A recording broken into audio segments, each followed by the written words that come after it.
dimasuk 4 kilo ke baju dia. Ada orang juga 1 kilo dia orang masukkan dalam tank. Tengok masing-masing punya cara. Assalamualaikum warahmatullahi wabarakatuh. Hai semua, selamat datang ke saluran saya, Nur Amirul Azmi, sahabat tani anda. Okey, untuk video kali ni saya akan berkongsi dengan korang semua tentang beza baja AB dan baja NPK pepejal dalam sistem fertigasi lah. Sebab ada yang bertanya dekat saya Facebook lah, apa beza baja AB dan baja NPK. Baja NPK pepejal tu kan, dan baja NPK pepejal boleh pakai tak kat sistem fertigasi. Dia orang nak tabur-tabur dalam polybag tu lah. Okey, untuk video kali ni saya buat agak panjang sedikit, dan mungkin akan membosankan korang semua lah, sebab saya akan menerangkan lebih terperinci tentang beza baja ni. Jadi kalau nak tanaman korang menjadi ataupun hasilnya lebih baik, korang kena fahami betul-betul sifat baja ni. Jadi jangan skip video ni kalau nak dapat maklumat yang lengkap. Jadi ingin tahu apa beza baja AB dan baja NPK pepejal? Teruskan menonton video ini sehingga ke penghujungnya. Ini orang 1.7 lah. Itu pasal aku tak penuh, atau tinggal sikit. Tengah habis ni. Okey, sebelum kita melanjutkan lebih jauh, kita kena tahu dulu apa itu pembajaan. Makna pembajaan tu sendiri. Okey, pembajaan atau manuring merupakan perkara asas di dalam amalan teknologi pengurusan tanaman pertanian. Petani sepenuh masa atau mereka yang mempunyai hobi menanam, seperti dia tanam dekat sekeliling rumah lah, ataupun part time ataupun sebagainya, perlu tahu akan fungsi baja dan cara pembajaan. Kepentingan baja di dalam sistem kesuburan tanaman akan mempengaruhi jumlah hasil tanaman dan jumlah kos yang akan korang belanjakan. Kesuburan dan hasil tuaian tanaman bergantung pada kualiti baja yang digunakan. Jadi kalau korang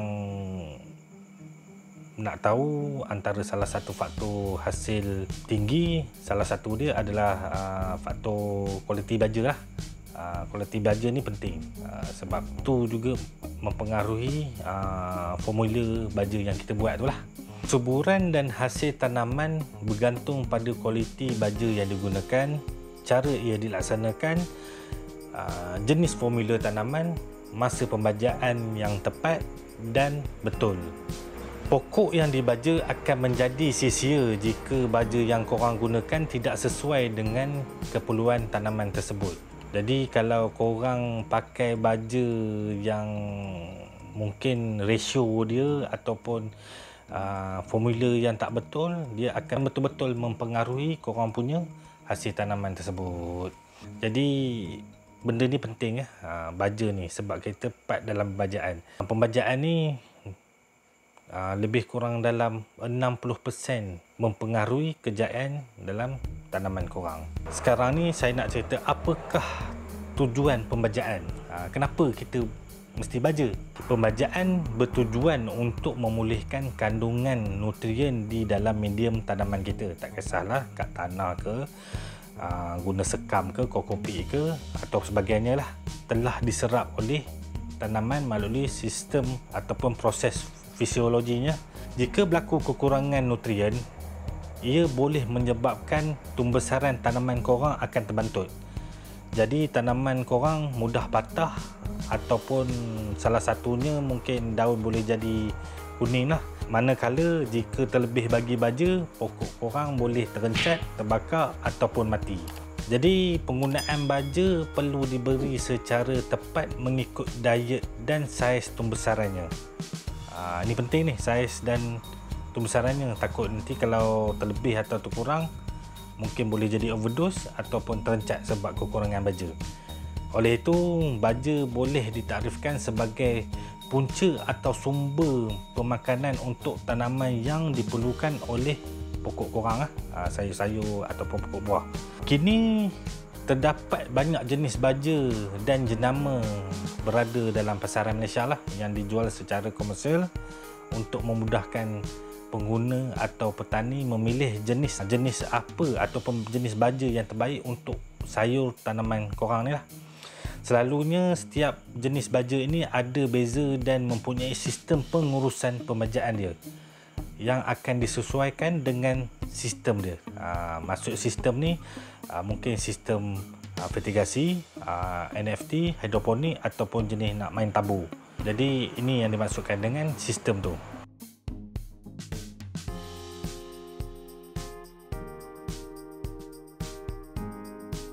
Kali ni saya nak bercerita tentang jenis baja lah.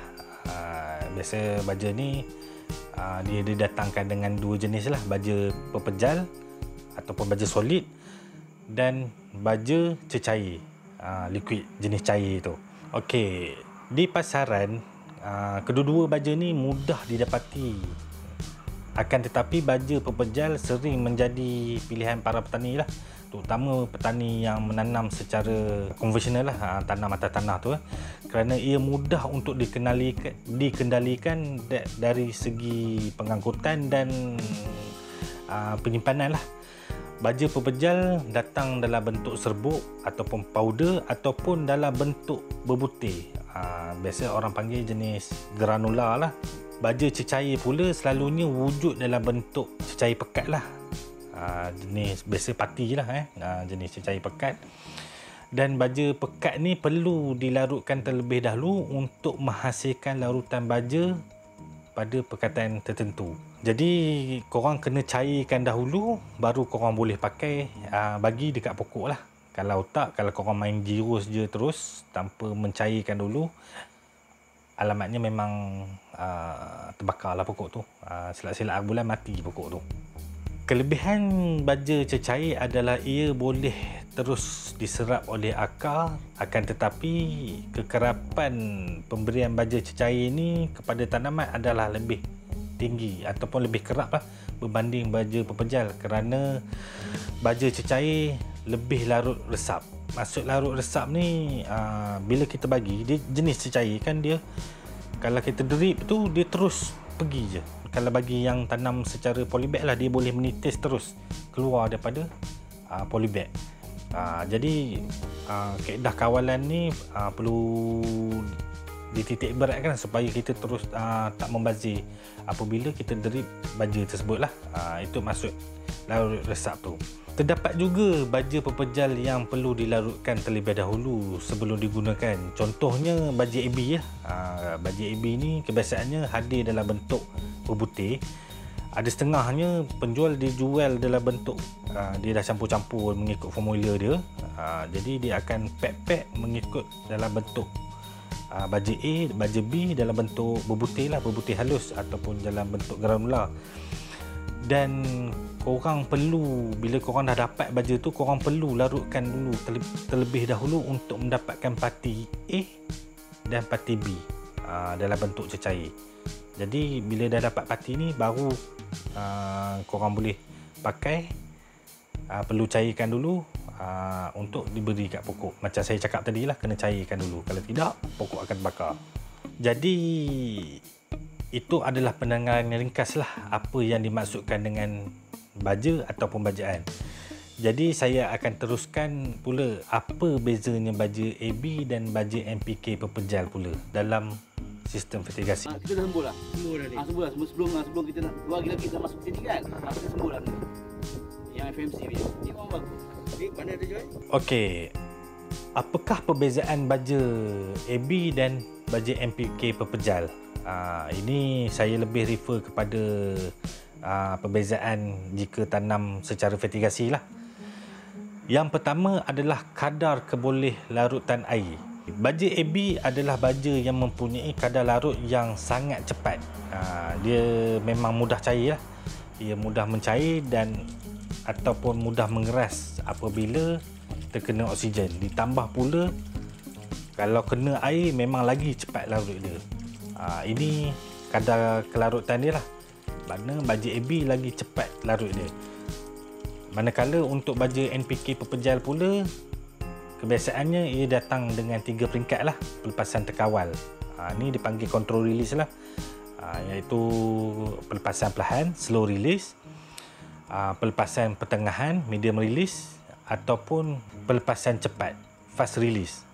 Jadi baja NPK pepejan ni dia lebih kurang larut air lah, sebab dia dikawal oleh, sebab kilang memang dah buat benda tu kan, fast release, slow release dan semuanya. Jadi kalau kita nak larut tu agak sedikit susah lah nak berbanding dengan baja AB yang memang dicipta untuk larut air, water soluble Jadi itu beza antara dari segi kadar larut air dia. Okey, yang kedua perbezaan dia adalah dari segi bentuk fizikal. Baja AB mudah dicairkan terlebih dahulu untuk dijadikan pekatan parti A dan parti B.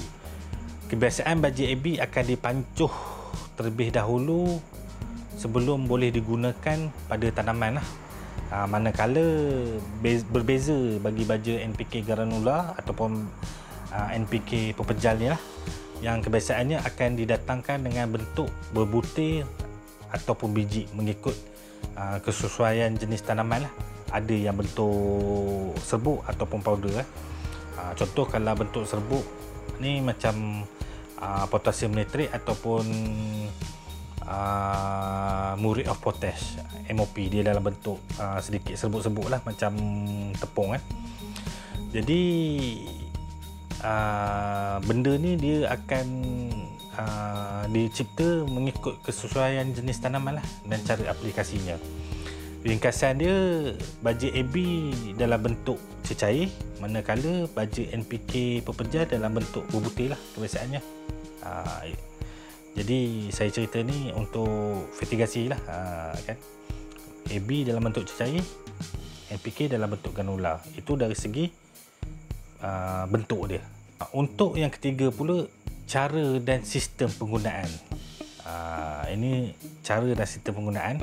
Okey, bagi baja AB, kebiasaannya ia digunakan oleh petani yang menanam tanaman mereka menggunakan sistem fertigasi lah, ataupun hidroponik takung ataupun NFT lah, yang jenis ada sistem fertigasi kan. Kerana baja AB ni adalah 100% larut air, dan pembajaannya ini akan diagihkan menggunakan saluran pipe tepat ke atas akar dia. Jadi pipe dripping tu kita memang bagi terus ke akar dia. Jadi berbeza dengan baja NPK pepejar ni pula. Petani yang hendak menanam tanaman dengan kaedah konvensional ni akan memilih baja ni lah, sebab baja ini akan ditabur dalam kawasan tanaman konopi mereka. Serta sistem pengairan pula menggunakan, mungkin dia akan gunakan jenis jero, sprinkler ataupun peparitan lah, ataupun harap hujan semula jadi. Jadi ringkasan dia, baja AB ni digunakan untuk fertigasi, manakala baja NPK pepejar ni akan diagih menggunakan kaedah serakan ataupun tabur. Ni dua berbeza. Jadi dekat situ korang boleh bayangkan kalau pakai baja AB ni, dia drip, baja NPK korang nak kena tabur dalam polybag tu lah, ataupun kena serakkan dia lah. Tapi biasanya orang tanam atas tanah je yang akan guna baja NPK ni. Okey, perbezaan yang keempat ataupun yang seterusnya adalah penggunaan tenaga kerja. Oleh kerana baja AB biasa digunakan oleh petani yang menanam tanaman mereka menggunakan sistem fertigasi, jadi terang-terang lah maka jumlah tenaga yang diperlukan adalah amat sedikit. Jadi tuan tanah ataupun tuan kebun ataupun pekerja cuma perlu membancuh lah baja AB dalam tangki. Apabila baja AB tu dah dibancuh, ia akan didripkan lah di dalam kawasan sasaran ataupun di dalam polybag lah, mengikut masa yang telah ditetapkan oleh jangka masa ataupun timer lah. Jadi kita dah set tu kan, jadi baja AB tu akan drip lah mengikut masa yang dah ditetapkan. Tapi kalau bagi baja NPK pepejal ni pula, petani memerlukan pekerja yang lebih lah untuk melakukan aktiviti menabur, ataupun tenaga kerja ini diperlukan sehingga habis musim. Ni bagi yang mereka tak tanam secara fertigasi lah. Jadi nak kena tabur. Mungkin kalau baja tu jenis varilis sikit, mungkin seminggu sekali kena tabur. Seminggu sekali kena tabur. Kalau ada 5,000 polybag ataupun 10,000 polybag, muntah jugalah nak buat tu kalau buat seorang-seorang tu. Jadi memang memerlukan tenaga kerja yang banyak lah. Antara kelemahan baja NPK ni, kalau tanam polybag kita memerlukan kerja yang lebih ramai dan kadar pelaksanaan dia lebih lambat lah jika nak dibandingkan dengan kaedah fertigasi. Cuma kalau fertigasi ni perlu didrip saja, atau kadang-kadang pokok boleh jadi overdose apabila pekerja terlajak bagi baja NPK. Kalau baja AB kita boleh kawal. Jadi agak bermasalah sebenarnya sedikit kalau gunakan baja pepejal ni tanam dalam polybag, sebab takut kadang-kadang ada setengahnya terlajak ubuh dekat pangkal batang dia, boleh mati pokok tu. Okey, perbezaan yang kelima pula adalah kadar pengambilan nutrien oleh tanaman. Tanaman yang menggunakan baja AB dan sistem fertigasi inilah akan menyebabkan pokok atau tanaman lebih mudah mengambil nutrien di dalam baja AB yang telah dilarutkan lah. Sekali dengan air. Kan kita larutkan baja AB, lepas tu kita bancuh sekali dengan air. Jadi pokok hanya perlu tinggal ambil je baja AB yang kita drip ni. Jadi memang bila kita drip je pokok ambil, drip je pokok ambil. Sebab baja ni memang dah dicipta untuk mudah pokok ambil. Tapi kalau baja NPK pepejal pula, pokok agak sedikit lambat lah dia nak ambil nutrien tu, kerana baja yang digunakan atau baja yang dibuat adalah jenis control release. Sebab apa saya kata dia jenis control release? Baja NPK ni dia nutrien dia telah diikat oleh polimer atau silikon. Ini bergantung pada teknologi masing-masing lah.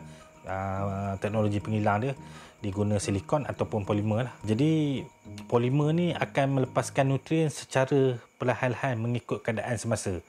Jadi kalau nak cepat dia melepaskan ikatan baja nutrien tu, jadi kena siram lah selalu supaya baja tersebut cepat larut. Jadi kadang-kadang kalau harap nak tunggu hujan je, letih lah. Jadi sebab tu dia agak bermasalah sikit lah kalau kita guna baja ni dalam sistem fertigasi, sebab dia lambat pokok nak ambil. Jadi bagi saya tak recommend lah. Untuk yang keenam pula adalah dari segi komposisi dan kandungan nutrien lah, antara baja AB dengan baja NPK. Okey, kandungan di dalam baja AB adalah lebih lengkap. Biasa memang lebih lengkap lah berbanding dengan baja NPK pepejal lah. Sebab kebiasaannya baja AB akan dibuat dengan 12 unsur nutrien, NPK itulah, kalsium apa semua tu, hingga 17 unsur nutrien, bergantung kepada pembuat baja AB tersebut lah. Manakala baja NPK pepejal rata-rata yang ada dalam pasaran Malaysia ni dibuat dengan 2 unsur, 3 unsur hingga 8 unsur saja. Bukan tak ada yang jenis macam baja AB, tapi jarang ada lah. Sebab kadang-kadang permintaan tu dia tak tinggi sangat kan, jadi diorang tak keluar dengan lebih banyak lah. Cuma kalau harga baja yang jenis baja NPK yang lebih banyak nutrien dia, sehingga 12 unsur ataupun dia ada campur dengan trace elemen, harga dia lebih mahal sikit lah. Kalau korang tengok dekat kedai-kedai, jadi baja ni memang akan ada perbezaan baja NPK ni dari segi komposisi ni, dari segi harga memang akan ada beza lah. Dari segi komposisi baja AB pula, kebiasaannya akan dibuat mengikut satu-satu diet tanaman pokok lah. Contohnya kalau kita buat untuk pokok cili, kita akan buat lah ikut formula cili. Kalau kita buat untuk terung, kita akan buat baja AB untuk pokok terung dan sebagainya. Sebagai contohnya, saya ada membuat baja AB untuk pertanian tepat yang dibuat khusus mengikut peringkat tanaman. Contohnya Kalau untuk pokok cili, saya akan buat bajet AB cili saya ada peringkat tunas, bunga dan buah. Jadi kalau untuk bajet NPK ni memang tak ada lah dia buat macam tu kan, untuk peringkat tunas dan bunga dan buah. Komposisi dia memang telah ditetapkan oleh kilang. Kalau macam saya buat bajet AB, kita boleh adjust dia punya komposisi yang kita nak tu lah. Okey, yang ketujuh pula adalah tindakan cepat. Macam UTK pula tindakan cepat ni, unit tindakan khas. Unit tindakan cepat lah, ataupun tindakan cepat. Hampir semua orang setuju kalau saya katakan bajet AB boleh dikategorikan sebagai baja tindakan cepat berbanding baja NPK pepejal.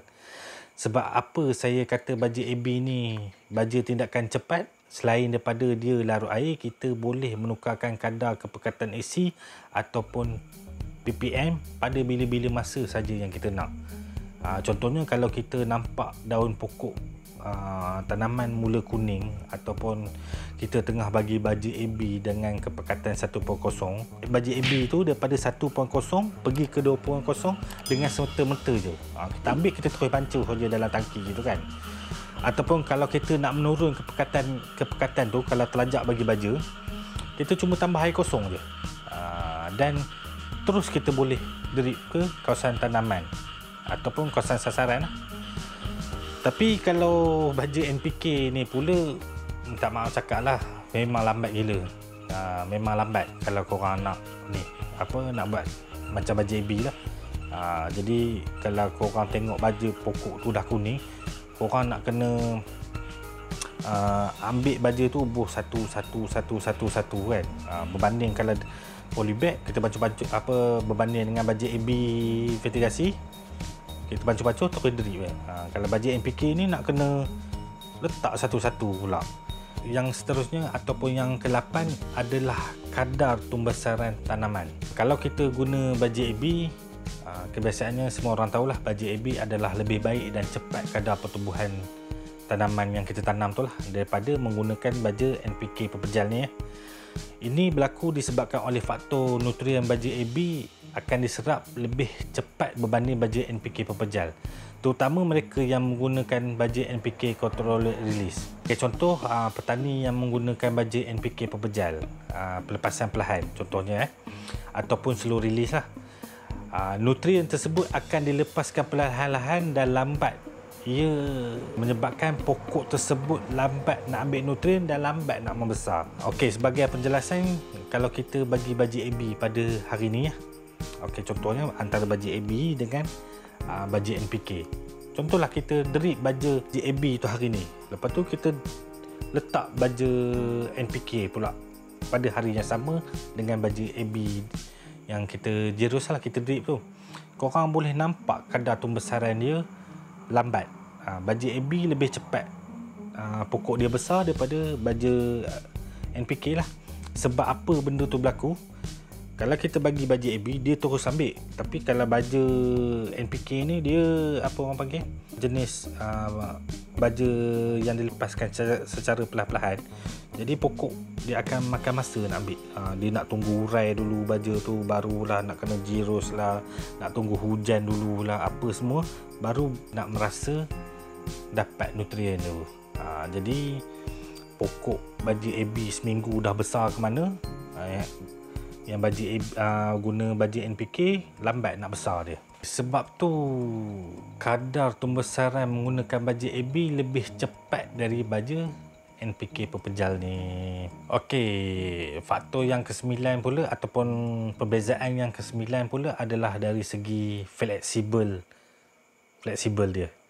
Fleksibel baja AB ataupun fleksibel baja NPK pepejalnya. Apa beza dia? Baja AB lebih fleksibel penggunaannya sebab dia cecair, ia boleh dibuat foliar, lepas tu disukat kepekatannya dan boleh disesuaikan dalam jua sistem tanaman. Contohnya kalau kita nak guna kat sistem hidroponik pun boleh, ataupun jenis hidroponik takung pun boleh, jenis autopot pun boleh, sprinkler pun boleh dan sebagainya. Makna baja ni cair, jadi senang kita nak guna, fleksibel.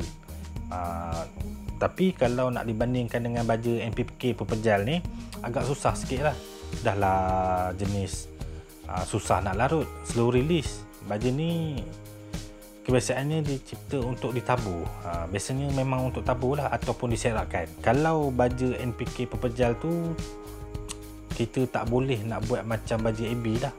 Tapi kalau nak juga, korang kena pilih jenis baju NPK yang cepat larut air. Okey, perbezaan yang ke-10 lah, dan yang saya rasa yang terakhir lah, dari segi bahan lengai. Bahan lengai baju AB dan bahan lengai baju NPK pepejal ni lah. Semua bahan lengai yang ada di dalam baju AB adalah jenis larut air. Kebiasaan bahan lengai ni dibuat daripada polimer silikon lah. Jadi sebagai untuk yang akan bertindak sebagai pengikat nutrien lah.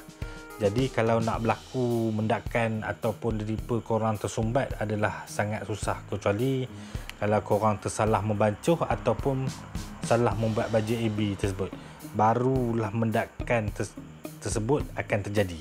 Tetapi kalau bagi baju NPK pepejal pula, ada setengahnya bahan lengai dia susah nak larut air. Sebagai contoh, ada orang pernah mengadu dekat saya yang dia dapat baju bantuan NPK pepejal yang mengandungi pasir, ataupun mengandungi tanah, ataupun jenis-jenis tu lah.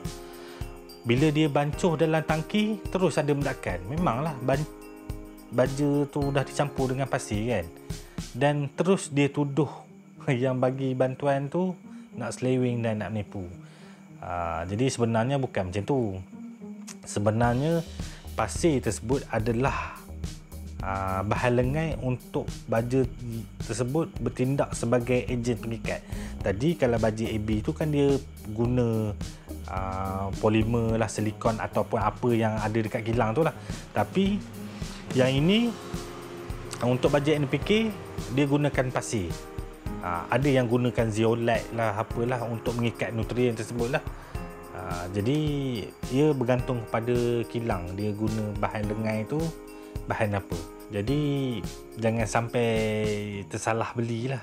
Kalau ataupun lebih baik sebelum korang nak bancuh baju NPK tu, tengok dulu baju tu bahan lengai dia apa. Pasir ke, habuk kayu ke, atau sebagainya lah.